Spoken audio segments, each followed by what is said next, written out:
Good afternoon everyone. আবার একটা নতুন দিনে ঘরে বাইরের তরফ থেকে তোমাদের সবাইকে ওয়েলকাম। আশা করছি তোমরা সবাই খুব ভালো আছো, আমরাও ঠিকঠাক আছি। অনেক রাত্রে ঘুমিয়েছি, তাই উঠেছি, অনেক তাড়াতাড়ি উঠেছি, কিন্তু এতক্ষণ আর ব্লগ শুরু করার মতো সিচুয়েশন ছিল না, তাই শুরু করতে পারিনি। স্বর্ণার ঘরেও এসেছি অনেকক্ষণ, গল্প করতে করতে আর শুরু করতে পারিনি ব্লগ, তাই এখন একটু শুরু করলাম।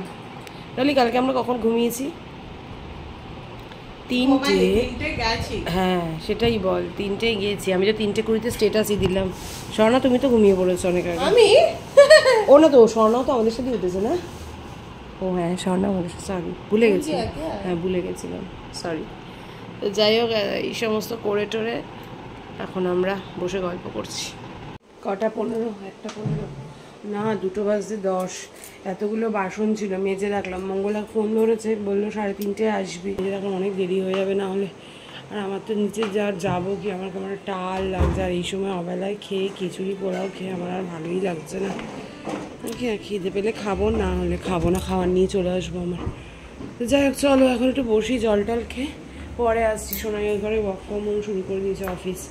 বনি শুয়ে আছে, বাচ্চা কাচ্চাগুলো নিচে, মাম পুজো দিচ্ছে এই ঘরে। না না, ওটা কাল রাত্রেবেলা বরণের মিষ্টি, নিচেরটা। বাজে 2:15, আমার খাবার স্নান খাবার হয়ে গেছে। মারা ওই 12টার দিকে ভোগ খেয়েছে, বললো আর মনে হয় না খেতে আসতে পারবে। পুকপুকে স্নান করতে গেছে, দিয়ে নিচে নামবে খেতে। এই যে আজকে দুপুরবেলা মনে হচ্ছে ফ্রাইড রাইস, পিস পোলাও, তারপরে আছে পনির বাটার মশলা, পনির যাই হোক কোনো একটা রেসিপি হবে পনির। আর এটা হচ্ছে ঢোকার ডালনা, তাই তো। এদিকে আমের চাটনি, এদিকে আমের চাটনি আছে। কোথাও? এখানে পাঁপড় আছে। এদিকে সবাই খেতে বসেছে। নিচে নামলাম, এরা এখন খেতে বসেছে। আমি তো খাবো না, আমার পেট প্রচণ্ড ভর্তি। ডলি বললো ডলিও খাবে না। সোনাইয়ের খাওয়ার ওপরে নিয়ে যাবো, সোনাইয়েরও পেট ভর্তি। তুমি তাহলে কখন খাবে? পরে নিয়ে চলে যাও না, পরে খেয়ে নেবে। আমি তো একটা গ্যাসের ট্যাবলেট খেয়ে নামলাম। ডলির ঘর থেকে আমি ছেলেকে পাঠিয়েছি একটু কোল্ড ড্রিঙ্কস নিয়ে। আমার এত এদিকে দেবাশিস আর সৌম্য, এদিকে হেমন্তদা খাচ্ছে, আর এদের সব খাওয়া হয়ে গেছে। আমি তো খাইনি কিছু, ডলি আর আমি কিছু খাইনি, সোনাইও কিছু খাইনি। সোনাই তো অফিস করছে, ওরও পেট ভর্তি। তুমিও তো কিছু খেলে না। এটুকু কি খেলে তুমি? ভালো লাগছে না, সকাল থেকেই না খাওয়া, খেতে পারছি না। এত কাটাকাটি করছো, রান্নাবান্না করছো, এর জন্য হয়তো। এই তুমি খাচ্ছ না কেন? ওপরে গিয়ে একটু খেতে না খেতেই ঠাকুর মশাই চলে এসছেন। এখন এই যে দুধি কর্মার প্রস্তুতি, ফলটা কাটবো, সমস্ত করে নি। এখন ওখানে মা, বনি, দিদা, ডলি দিদি, ওখানে ঠাকুরমশাই চলে এসছে। এখন বিসর্জন হবে। এটা কি করছে মা? বাজার করছে, প্রিপারেশন করছে মা। আজকেই সকালবেলা ফেলে দিয়েছি। হ্যাঁ হ্যাঁ, সিঁদুরের কৌটো বলি।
গেল বিসর্জন, আবার আসছে বছর আবার।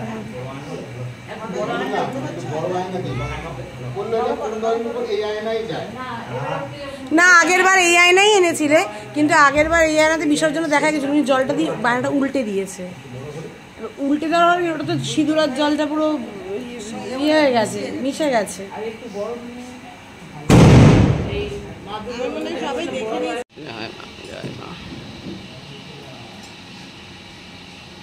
যা তুই দেখ গিয়ে বনি, যা দেখ দাঁড়িয়ে আছে, মাম দেখুন, জেঠিমা দেখুন, দেখছি জেঠিমা দাঁড়িয়ে আছে ওখানে। আর এ তো কখন থেকে লাইন লাগবে, ওইটা আবার তুমি হাত দিয়ে দেখে, হাত দিয়ে তুই সেট করে রাখ। সেট করো, অটোমেটিক্যালি হয়ে গেছে রে, না উঠে গেছে। দেখ এবার মুখটা দেখা যাবে, তুমি দেখো একটা পয়েন্টে যেখানে মুখটা দেখা যাবে ওখানে সেট করে নেবে। অনেক সময় নিস। হ্যাঁ তুমি তো ওর সাথে ওকে জুড়ে দিলে। ট্যালেন্ট দেখো, বনির ট্যালেন্টটা দেখো, একটা জ্বলছে, বনির ট্যালেন্ট আমি দেখাতে ভুলে গেছি। একটা মোমবাতি দু জায়গায় জ্বলছে, দুটো আলাদা আলাদা কালারে, আলাদা আলাদা। 7টা 7:30। হ্যাঁ কালী পুজোটা, কালী পুজোটা একদিনের ব্যাপার। কত ভালো লাগলো এই দুটো দিন। ঠাকুরের ওখান থেকে এসে এক মুহূর্ত বসে নিয়েছে, তার মধ্যে ঘরের কিছু কাজ ছিল। ঘরের কাজ বলতে আজকে তো দিদির রান্না ছিল না বলে দিদিকে দিয়ে আমি কালকের যে জামা কাপড়গুলো কাঁচা হয়েছিল সেগুলো আমি ইয়ে করেছি, ভাঁজ করেছি। কিন্তু কালকে তো আর তা হবে না, কারণ কালকে রান্না আছে।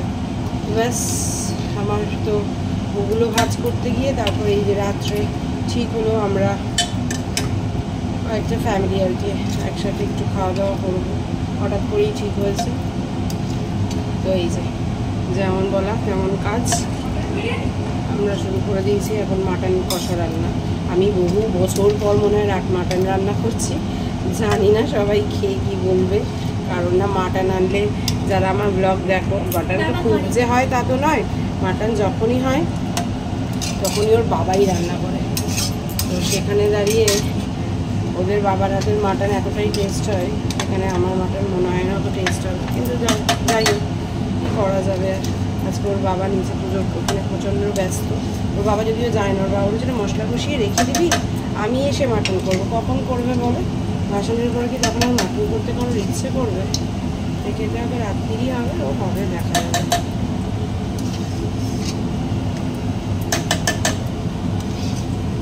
চলো রান্নাটা সেরে নিয়ে দিকে, আলুটা বড়ি ভেজে দিয়েছে আর এই দিকে মাংস ঢেলে দিয়েছি প্রেশারে। এবার সিটি মারবো, আলু দেওয়া আছে, আলুটা তুলে নিয়ে তারপর আবার মাংসটা একটু সিটি মারবো, ব্যাস তাহলেই মোটামুটি রেডি মাটন কষা।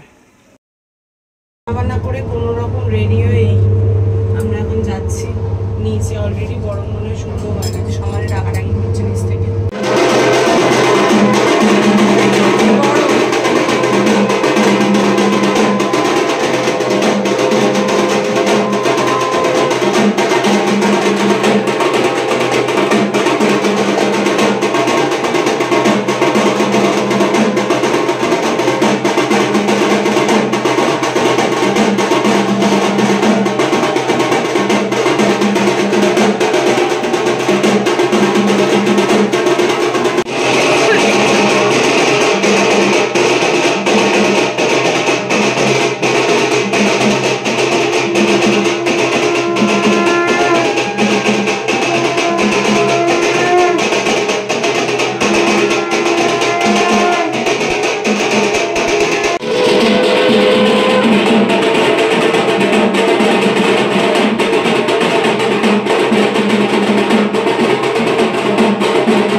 সকাল থেকে শরীর ঠিকঠাক না থাকলেও সন্ধে থেকে একেবারে শরীর ফিট নাচ করার জন্য, ভাসানে যাওয়ার জন্য। মনটা ভারাক্রান্ত ছিল কারণ আমার 1 বছরের অপেক্ষা, কিন্তু ঠিক আছে, চলে আসবে। তো যাই হোক, এখানে আমাদের পোস্ট কালী পুজো আড্ডা চলছিল। তো এই করতে করতেই আমরা ব্লগটা শেষ করেছি। যে মাটনটা রান্না করে গেছিলাম সেই মাটনটা দিয়ে আজকে রাতের ডিনারটা হয়েছিল। তো চলো টাটা, বাই বাই।